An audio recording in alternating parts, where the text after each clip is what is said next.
안녕하세요. 저는 곧 내년에 초등학생이 되는 아들을 둔 40대 엄마입니다. 사람이 살다 보면 기막힌 일을 많이 겪고는 하죠. 누군가 여러분께 상식적으로 도무지 이해할 수 없는 황당한 제안을 한다면 과연 이해해 주실 의향이 있으신가요? 여러분의 생각이 정말 궁금한데요. 제 사연 한번 말씀드려 보겠습니다. 저는 심리센터에서 근무를 하고 있는 상담실장이에요.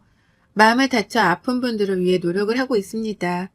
제 남편을 바로 저희 병원에서 만났어요. 남편은 제가 생각한 것 이상으로 굉장히 아팠던 사람이었습니다.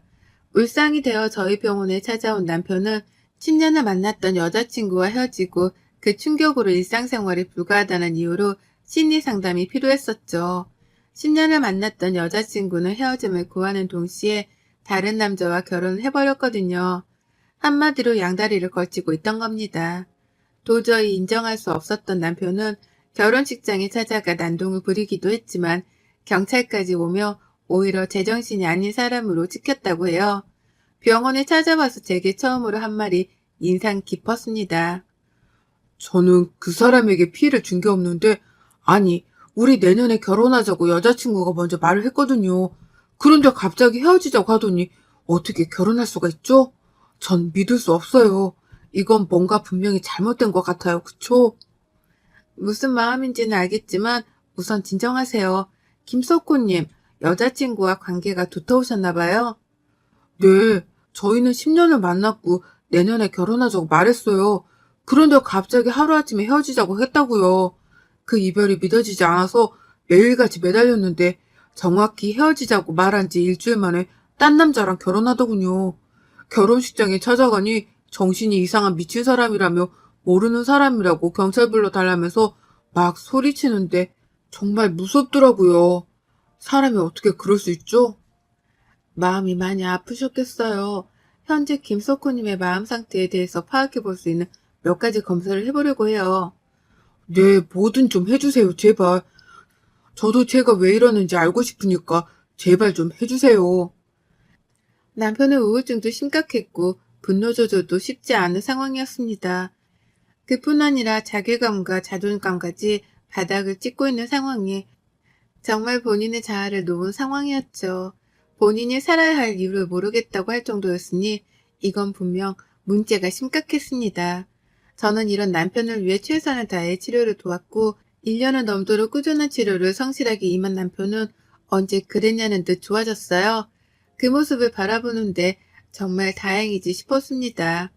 마음을 다친 환자분들이 회복하고 웃는 모습을 보여주시면 사실 그것만큼 행복한 게 없거든요. 뿌듯함은 물론이고 너무 행복했습니다.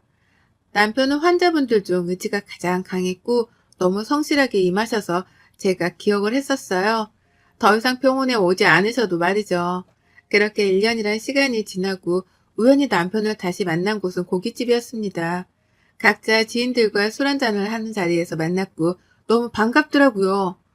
저 혹시 심리센터 실장님 아니세요? 김석호님 맞으시죠?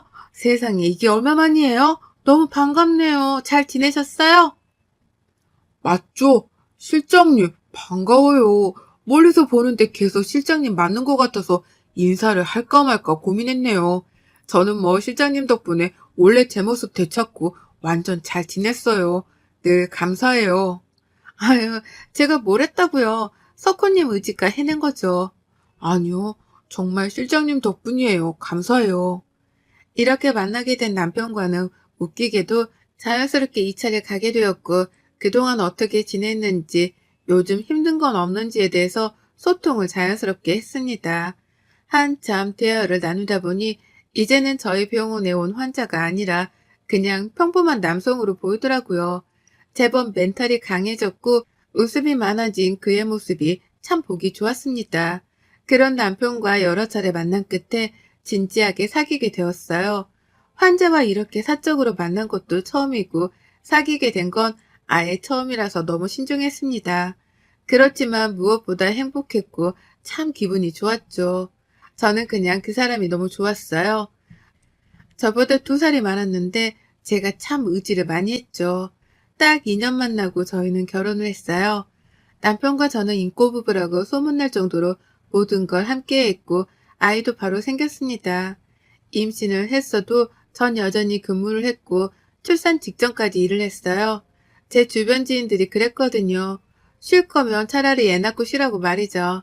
애가 너무 예뻐서 두고 출근하는 게 발길이 안 떨어지니까 최대한 힘들어도 만상몸으로 출근할 때까지 하라고 조언을 해주더라고요. 그래서 저 정말 예정이 일주일 전까지 일했어요. 저희 남편은 뭘 그렇게까지 하냐고 힘들게 무리하지 말라고 했지만 벌 수 있을 때 벌고 싶기도 했고 전 제 직업을 사랑했거든요. 아이가 태어나기 전에 조금이라도 자유로울 때 일을 자유롭게 하고 싶기도 했습니다. 열심히 일을 하다 보니 애정일이 되었고 출산까지 무사히 했어요. 떡두꺼비 같은 아들을 낳았는데 남편과 똑같이 생겨서 저는 무슨 남편을 낳은 줄 알았습니다. 아이를 낳은 후 육아휴직 기간만 아이를 보고 회사로 복귀할 예정이었어요. 양가 부모님이 아이를 봐주실 상황이 아니라서 베이비시터를 고용할 생각이었습니다. 그러나 막상 낳고 보니까 세상에 이렇게 작고 예쁜 아이를 어떻게 남의 손에 키울까 싶은 거죠. 정말 많은 생각이 들었고 저는 결국 센터와 상의 끝에 퇴사를 결정했습니다. 아무래도 아이가 어느 정도 클 때까지는 일을 못하겠더라고요. 제 선택에 가장 좋아해줬던 건 남편이었습니다. 요즘 사건 사고도 많은데 제가 아이를 보면 믿음이 간다며 다행이라고 하더라고요. 서로 같은 마음이었겠죠. 저희 아들은 등 센서가 민감하게 작동하는 아이라서 내려놓기만 하면 울었습니다. 하루 종일 안고서 어르고 달래는 게 결코 쉽지 않았고 너무 힘들었어요. 또 얼마나 보채는지 진이 다 빠졌죠. 그래도 다행인 건 남편은 퇴근과 동시에 남편이 집에 오면 아이를 봐줬어요. 제가 아들 보면서 살이 너무 빠져서 그 모습이 안쓰럽다며 최대한 함께 육아를 해줬습니다. 남편이 아이를 함께 봐주다 보니 아이도 아빠에 대한 거부감 없이 잘 따르는 편이었고 덕분에 저는 못 잔 잠을 푹 잘 수 있었어요. 내색하지 않아서 그렇지 남편도 정말 힘들었을 겁니다. 내내 일하고 와서 새벽까지 애 봐주고 겨우 잠드는 게 어디 쉬울까요? 그런 남편에게 고마워서 저녁은 꼭 거하게 차려놓는 편이었습니다. 아들을 정말 어르고 달래서 말이죠. 고기와 생선을 참 좋아하는 남편이라 꼭 그렇게 차려주곤 했어요. 저희가 이렇게 서로 잘하면서 살다 보니까 시모도 별다른 잔소리를 하지 않으셨고 참 예쁘게 잘들 산다고 칭찬을 해주셨습니다. 그게 너무 감사하기도 했어요. 시모 눈에도 제가 애 키우면서 자꾸 살 빠지는 게 보이니까 명절이나 시댁 행사가 있을 때 굳이 저를 부르지 않으셨고 최대한 시모 혼자 알아서 다 하시려고 하셨죠. 그 덕분에 저는 특별히 시집살이 같은 것도 없이 정말 편하게 지냈습니다. 오히려 시댁에 가면 더 편했어요. 애만 보면 밥 주고 치워주시니 얼마나 편합니까? 그래서 전 시댁 가는 걸 좋아했습니다.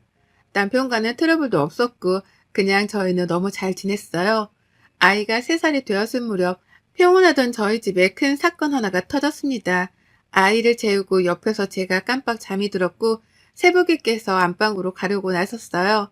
그런데 안방에서 자고 있는 줄 알았던 남편은 방을 서성이며 누군가랑 전화를 했죠. 남편 목소리밖에 들리지 않았는데 전화 내용이 심상치 않았습니다. 소라, 정신 차려봐. 너 술을 대체 얼마나 마신 거야? 지금 시간이 몇 시인 줄 알아? 어디야? 집에 갈 수 있겠어? 혼자 있는 거야? 대체 그 자식이 너한테 뭘 어떻게 한 거야? 어? 민주는 어디 갔어? 왜 혼자 있는 건데? 너 정말 이럴 거야? 나 속상해 죽는 거 보고 싶어? 아, 너 어디야? 말해. 내가 지금 갈게. 알겠다고, 간다고, 지금. 윤솔, 너 정말 이제 와서 이러는 거 웃긴 거 네가 제일 잘 알지? 우선 갈 테니까 주소 보내. 누가 봐도 취한 여자랑 전화를 하는 듯 했고 새벽 3시에 그 여자를 만나러 가겠다는 남편의 모습은 너무 놀라웠습니다. 절대 그럴 사람이 아니거든요. 저는 꽤 당황스러웠지만 침착하게 남편의 뒤를 쫓아가기로 결심했습니다. 급하게 아이 방에 홈 카메라를 여러 각도로 설치한 후 동네 언니에게 톡을 보내놨어요. 언니나 남편이 새벽 5시 출근이라 아침 준비를 곧 해야 해서 일어날 시간이거든요. 그래서 혹시 몰라서 아이가 깨면 집에 가봐 달라고 부탁을 했습니다. 남편은 서둘러 옷을 챙겨 입고 살금살금 집을 나섰고 저는 뒤쫓아 나갔어요. 거리를 두고 남편을 쫓아갔고 도착해보니 한 여자가 길에 앉아있더군요. 남편이 다가가자 그 여자는 남편을 끌어안으며 오열을 했고 뽀뽀까지 했습니다. 오빠, 진짜 보고 싶었어. 역시 나는 오빠밖에 없나 봐. 나 오빠랑 그렇게 끝내고 벌 받았나 봐. 나한테 다시 와. 그럴 거지? 응? 내가 기다릴게, 응? 나 정말 오빠 없이 못 살겠어. 우선 집 주소 말에 데려다 줄 테니까 너 지금 너무 취했어. 같이 있자. 집에 가지 말고, 어? 여기 바로 뒤에 호텔 있어. 소라, 솔직히 말할게. 뜬금없이 새벽에 술 취해 전화 와서 이러는 거 나 좀 당황스러워. 내가 그럼에도 불구하고 여기까지 한 걸음에 온 건 너를 잊지 못해서가 아니라 내가 너를 너무 잘 알잖아. 길바닥에서 뭔 일이 날 것 같아서 온 거야. 너 어차피 내가 올 때까지 안 갈 거잖아. 응. 그럼 호텔 가야지. 움직일 것도 알지? 나 집에 안 가. 오빠랑 같이 있을 거야. 너 정말 이럴 거야? 너 그렇게 한순간에 사람 버리고 떠나놓고 이제 와서 왜 그러는데? 너 때문에 1년 동안 나 병원 다녔어, 알아? 제정신으로 못 살았다고, 미친놈처럼 지냈다고. 이제야 좋은 여자 만나서 좋은 가정 꾸리고 행복하게 잘 살고 있는데 왜 이래 정말? 왜? 내가 행복하니까 배 아파? 응, 배 아파. 처음부터 김석호는 윤설이고 윤설은 김석호였어. 그걸 내가 잠깐 놨지만 우린 충분히 회복할 수 있다고. 그렇게 만들 거고 오빠도 결국 나한테 올 거야. 그럼 나만 호텔에 데려다 줘. 정말 힘들어서 그래. 전 정말 손발이 다 떨렸습니다. 1년 동안 남편을 괴롭혔던 인물인 10년 만난 전 여친이 눈앞에서 남편을 꼬시고 있는 걸 목격했어요. 그런데 그 현장을 덮치지 않았습니다. 덮칠 만한 이유가 없었거든요. 우선은 침착하게 저들을 감시하기로 했죠. 호텔에 내려주고 집으로 갈 거라고 굳게 믿었으나 남편은 호텔 룸까지 전 여친을 데려다 줬고 1시간, 2시간이 지나도 나오지 않았습니다. 곧 아들이 깰 것 같아서 집으로 우선 향했고 뜬 눈으로 밤을 지새웠네요. 남편이 일어나야 하는 시간인 오전 7시가 되도록 남편은 오지 않았습니다. 그날따라 아들도 늦잠을 자더라고요. 엄마가 속상한 걸 아는 건지 말이죠. 저는 도저히 맨정신으로 있을 수가 없어서 그 이른 오전부터 맥주 한 캔을 원샷했고 남편을 기다렸습니다. 전화를 해볼까 했는데 거짓말할 기회를 주는 것 같아서 하지 않았어요. 그리고 8시가 되었을 때 남편은 허겁지겁 집으로 들어왔고 저와 눈이 딱 마주쳤죠. 깜짝아. 여보 일어났어? 놀랐지? 어디 갔다 와? 출근하다가 두고 간 게 있어서 다시 왔어. 나이가 들었는지 요즘 자꾸 깜빡깜빡해. 당신이 언제부터 출근용을 입고 출근했어? 내가 정확히 4시에 일어났거든. 그때부터 지금 8시까지 어디서 뭐 했는지 말해. 무슨 소리를 하는 거야. 나 출근하다가 잠깐 온 거라니까. 옷은 오늘 조금 편하게 입은 거야. 마지막 기회야? 새벽부터 지금까지 어디서 뭐 하고 왔어? 여보, 정말 왜 그래 오늘? 무슨 일 있는 거야? 저는 남편에게 제가 찍은 동영상을 카톡으로 보내줬고 보라고 했어요. 그걸 본 남편은 깜짝 놀라며 제게 말했습니다. 여보, 그게 오해하지 마. 나 정말 아무 일도 없었어. 소리가 못 가게 해서 그런 거고 열받아서 와인 마시다 깜빡 잠들어 버린 거야. 정말이야, 믿어줘. 여보, 나 심리센터 실장이었어. 거짓말 할 거면 티 안 나게 해야지. 뭐하니 지금? 하나씩 말해줘봐. 술 먹고 깜빡 잠들었던 사람이 머리에서 샴푸 향이 나네? 아침에 감은 것도 아닐 것 같고, 그치? 그뿐이야? 당신 지금 팬티 뒤집어 입었고 안에 티도 뒤집어 입었어. 뭐가 그렇게 급했니? 온몸으로 티를 대면서 믿어줘? 웃기고 있네. 여보, 진짜 잘못됐어. 내가 미쳤었어. 정말 미안해, 여보. 미안해. 응, 아니야. 미안할 거 없어. 당신이 즐기고 싶어서 즐긴 건데 왜 나한테 미안해? 아빠 없이 클 내 아들한테 평생 사지 않은 마음으로 살도록 해. 자, 이거 당신 짐이니까 가지고 나가. 서류는 어머님 댁으로 보낼게. 저는 남편에게 이혼하자고 했고 남편을 울고불고 제 다리를 잡고 매달렸습니다. 그런 남편은 확 뿌리치고 안방으로 들어가 문을 잠궈버렸죠. 그러자 문을 막 두드리며 남편을 매달렸고 저는 시모에게 전화를 했어요. 혜연아, 이 시간에 무슨 일이야? 어머님 영상 보냈는데 그거 보고 다시 전화 주세요. 저는 시모에게 저것들이 찍힌 영상을 보냈고 그걸 본 시모는 바로 전화가 왔습니다. 이런 미친 게, 혜연아, 우선 침착해라, 어? 내가 천연 만나서 머리채를 잡고 아주 다 뜯어 놓을 테니까 너 걱정 마. 알겠지? 아니, 어머님. 지금 저희 집으로 오셔서 이 사람 좀 데리고 가주세요. 전 다른 거 몰라도 애도 있는 인간이 바람피는 건 용서 못해요. 바로 이혼이니까 데리고 가주세요. 시모는 한 걸음에 저희 집으로 왔고 그 사이에 아들이 깨서 저를 찾으며 울어서 제가 나갔습니다. 저는 아들 밥을 먹이고 옷을 입힌 후 동네 언니네 집에 보냈어요. 그 후 시모에게 말했죠. 아직도 안 데려가셨어요? 이제 경찰 부릅니다, 정말. 야, 이 썩을 놈아, 정신 나간 놈아. 네가 지금 뭔 짓을 한 줄 알아? 네 마누라 같은 여자가 어딨다고 세상에. 그 정신 나간 년을 또 만나? 너 어쩔 거야? 어? 어쩔 거냐고. 여보, 제발 한 번만 용서해줘. 나 정말 정신 차리고 살게, 어? 너라면 용서해주겠냐? 나라도 용서 안 돼, 미친놈. 혜연아, 우선은 내가 이놈 데리고 갈 테니까 시간을 두고 좀 생각을 해보자, 어? 시모는 남편을 끌고 갔고 제 앞에서도 엄청 맞았어요. 시간을 두고 생각을 해보자고 했으나 저는 이혼 서류를 시댁으로 보냈고 시모와 남편에게 미친 듯이 전화가 왔습니다. 당연히 무시했고 받지 않았어요. 그런데 너무 마음이 아픈 게 남편이 아들에게 너무 다정한 아빠여서 아이가 매일 아빠를 찾으며 울고 불고 난리를 치는 겁니다. 밥도 안 먹고 울고 또 울고 정말 미칠 것 같았어요. 우는 아이를 끌어안고 같이 울기도 하고 달래고 너무 힘들었습니다. 이러다 애 잡겠다 싶을 정도로 애가 울 때 지쳐 숨이 넘어갈 정도였고 저는 남편에게 전화를 할 수밖에 없었어요. 집으로 와 지금 바로. 남편은 한 걸음에 집으로 왔고 아들은 남편을 보자마자 달려가 한참을 울더군요. 정말 많은 생각을 했습니다. 저한테는 쓰레기 같은 남편이지만 아이에게는 한없이 좋은 아빠인데 제가 생리발을 시켰구나 싶기도 하고 이별을 받아들이기에 아이가 아직 너무 어리구나 싶었죠. 결국 많은 대화와 고민 끝에 딱 한 번의 기회를 주기로 했습니다. 한밤의 해프닝으로 정리하기로 했죠. 말은 그렇게 했어도 당연히 사이가 예전 같진 않았고 분노로 속이 답답하긴 했어요. 남편은 제가 소갈이를 하지 않도록 의심하며 괴로워하지 않도록 일부러 모든 걸 더 대놓고 오픈하며 믿음을 주려고 노력했습니다. 그냥 그렇게 살았어요. 대신 각방을 쓰긴 했습니다. 도저히 한 침대에서 잘 자신은 없었거든요. 그렇게 산지 몇 년이 흐르고 저희 애가 6살이 되었을 때였습니다. 이제 애가 유치원을 다니고 어느 정도 커서 저도 일을 다녔어요. 다행인 건 이전에 다녔던 심리센터 실장 자리로 다시 들어갈 수 있게 되었습니다. 워낙 사람 좋은 병원이라 이직하는 사람이 별로 없어서 대부분 사람들이 다 그대로라 너무 반가웠죠. 사회생활을 다시 시작하면서 저는 이전보다 많이 밝아졌어요. 그런데 남편의 전 여친이 환자로 저를 찾아왔습니다. 안녕하세요, 윤솔님? 네, 안녕하세요. 왜요? 네? 아니, 저를 보고 당황하시는 것 같아서요. 저 아세요? 그럴 리가요. 어떻게 오셨어요?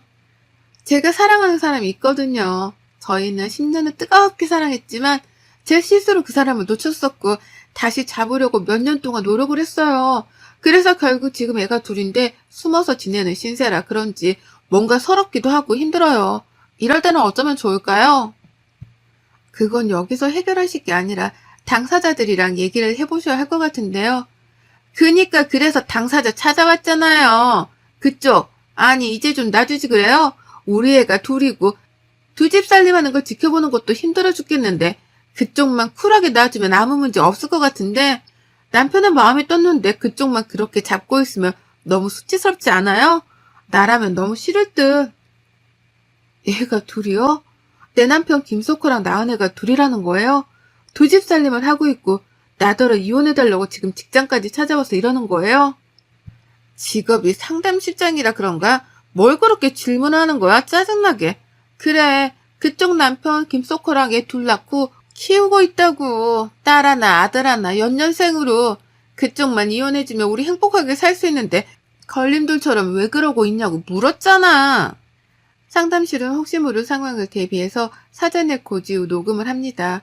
역시 사전에 고지가 되었는데 그걸 몰랐는지 술술 말하기에 저 내용은 모두 녹음이 되었고 전 저 여자를 쫓아낸 후 바로 뒤쫓아 집 주소를 알아냈고 쳐들어갔어요. 가서 사진과 영상을 다 찍었고 모든 증거를 확보한 후 대형 로펌에 가서 이혼 소송을 맡겼습니다. 헤어질 때 헤어지더라도 제가 뜯어먹을 수 있는 게 있으면 다 뜯어먹어야 열이라도 덜 받죠. 사진 찍을 때 혹시 몰라 애들 칫솔도 다 들고 나와서 유전자 검사를 의뢰했는데 이게 무슨 일입니까? 둘 다 남편 친자가 아니더라고요. 아마 남편은 모르겠죠. 호구가 또 호구짓 한 거지 뭐. 저는 우선 이 일을 비밀로 해두고 이혼 소송을 진행하는 동시에 상간녀 소송도 진행했고 위자료를 왕창 뜯었고 상간녀 위자료도 굉장하게 받았습니다. 그리고 친자가 아님을 말해주면서 저것들은 풍비박산이 났고 남편은 시댁에서도 버림을 받았어요. 남편은 전 여친에게 어떻게 그럴 수 있냐며 난리를 치는데 그 꼴이 아주 웃기더라고요. 지들끼리 싸우는데 어찌나 웃기던지요.